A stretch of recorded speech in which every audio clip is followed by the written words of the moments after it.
It's been a very, very, very critical day for India. Donald Trump's first day as the 47th President of the United States was about shock and awe. If India was hoping that Trump's executive orders would somehow not impact it, then perhaps it has not quite read the script right. Trump has threatened a trade war on BRICS nations, promising to impose 100% tariffs on exports from these countries. But while those tariffs may be a while away, Trump has moved to hurt millions of non-resident Indians in the United States, and through them, India's remittance economy. In one of his first decisions, he has made a bid to reshape the country's immigration landscape. He signed an executive order that targets multiple immigration laws, including the long-standing principle of birthright citizenship guaranteed by the 14th Amendment. This law states that, and I quote, all persons born or naturalized in the United States and subject to the jurisdiction therefore or thereof are citizens of the United States and of the state wherein they reside, unquote. That means if you're born in the United States, you acquire automatically the citizenship of the United States. Legal, illegal, it doesn't matter. However, Trump's executive order seeks to reinterpret this amendment, asserting that children born to non-permanent residents are not entitled to automatic citizenship. This drastic shift in policy is expected to impact millions of Indian Americans residing in the US. In fact, the number is 1 million as of last, because they are still waiting for their citizenship.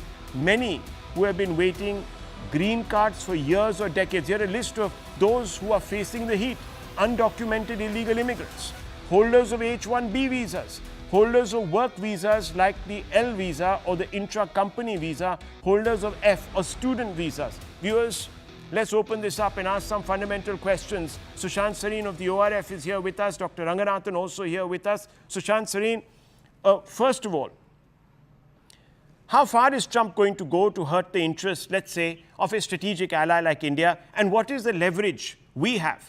Can we prevent this? Can we exercise something on him to make him feel restrained? Or is this going to be just a one-way? Yeah, Rahul, I think we need to, also be very clear. Immigration policies or naturalization policies of every country is a sovereign decision which countries make. And those policies can change. For example, the Biden administration had an open door kind of a policy. The Trump administration has a closed door policy. Secondly, I don't see, there was a lot of misuse of this whole business of people being born in the US. I know of plenty of cases where people used to time pregnancies and go into the US just to get birth to a children, because that was their way to get an American passport or a US residency. A kind of donkey route, you're saying? A kind of donkey route? A kind of a donkey route, but, with a little more sophistication, you could call it that. But time-bound. Look, how can, and to think that Trump has taken these decisions with India in mind. Yeah, maybe, Indians will suffer, but I suppose the Mexicans will suffer even more. The Canadians might suffer even more. There will be many other nationalities which proportionally will probably suffer much more than Indians will suffer, right? So it's not something which is designed against Indians. It will affect many Indians who are in the United States. But the fact of the matter is that you cannot say that, okay, you have this kind of a policy, but you give an exemption for India. I don't see how. But I'm being told now, and there are reports that are emerging from Western media sources that seem to suggest that India is proffering 18,000 illegals, saying that, look, we'll identify them, we'll get them back, just ease up on us. That's what we're hearing.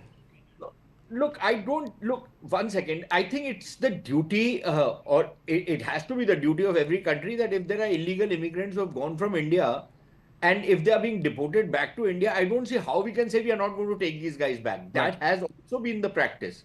A lot of these guys simply tear up the passports, and then, the authorities in different countries say, look, we are trying to find out the antecedents of such and such person. We don't know, we'll take time. So they take plenty of years. in which time the guy either gets naturalized or somehow accommodates himself in whichever country he's gone. Now, if the Indian government has said that, look, and obviously we feel that this is not an issue, illegal immigrants are not an issue on which we are going to get into a scrap with the United States. How does it serve our interest to say that you please allow illegal immigrants? Okay. So many of them die while Of crossing course, over. no one is talking about illegals. You see, Yeah, Dr. if we are Ranganathan, let's open this up. the problem. Okay, no, let me also bring him in. Dr. Ranganathan, there has been pressure on Trump from his MAGA base about H-1B visas also. Now, one of the reasons, I'm not saying the reason, one of the reasons that H-1Bs are so attractive is that a person goes, works there, knows that he's probably going to be there or she's going to be there for 3 years, gets married in the meantime, takes a bride or a groom from here, starts a family. It leads to a legitimization and ability to sort of, as I said, a kind of sophisticated, to use Sushant Sareen's words, donkey route. But it doesn't just stop at that. There is a tariff threat on BRICS nations. Of course, he's included Spain also there. There are other things that are afoot. I'm trying to figure out what is it that we can do to say to Trump that, hang on, there are going to be consequences. Don't think this is just a clean slate you can write on. No, absolutely. Rahul, I need to go a little bit, perhaps a layer deeper. Yeah. Look, higher taxes, runaway national debt, hounding wealth generators, unchecked mass illegal immigration, unabated stifling of free speech, labeling, cancelling, unbridled wokeism, social engineering. I'm talking of not India, but the USA. Rahul, America is broke and broken. And that is why Trump managed to convince majority of Americans, the blue collared and the working class principally, the Latinos and the blacks, through promises that are quite frankly straight out of the socialist cookbook, if not the communist manifesto. Protectionism, high tariffs, trade renegotiations, quotas. In short, an American license Raj Indira Gandhi would have been proud of. A quick glance at Trump's executive orders, slew of them. And one thing is crystal clear. This time round, Trump is even more virulently America first, virulently anti-globalization, virulently anti-Vasudhaiva Kutumbakam.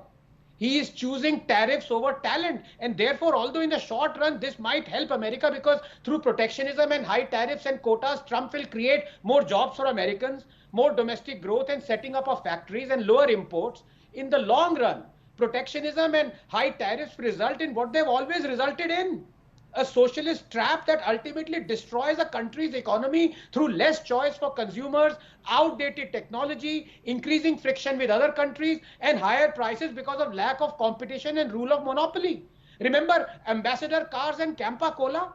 So we need to think carefully as to how India can traverse this tricky journey for the next 4 years, especially because finally we are seeing the face of new India. It has taken 10 years for the Modi dispensation to stand up to Western bullying and to expose the hypocrisy on Ukraine, for example. Look, Trump realizes we can no longer be bullied. Right. Trump actually has an ally in Modi. He must realize it. He must realize that we are a friendly democracy. Talking of which, just 10 seconds. Grafters, pedophiles, extortionists, anarchists, swindlers, family members, arm dealers, who were convicted by judges of the United States of America, have just been acquitted by the presidents of the United States of America. These are the people who preach justice and democracy to us. Well, viewers, at the end of the day, this too shall pass. If Trump wants to go down the protectionist route, he only has to look at our story to know where that gets you. So if Trump digs that hole for himself, he'll probably be buried in it. That's for him to figure out. He has 4 years, viewers. India is going to be around for a lot longer.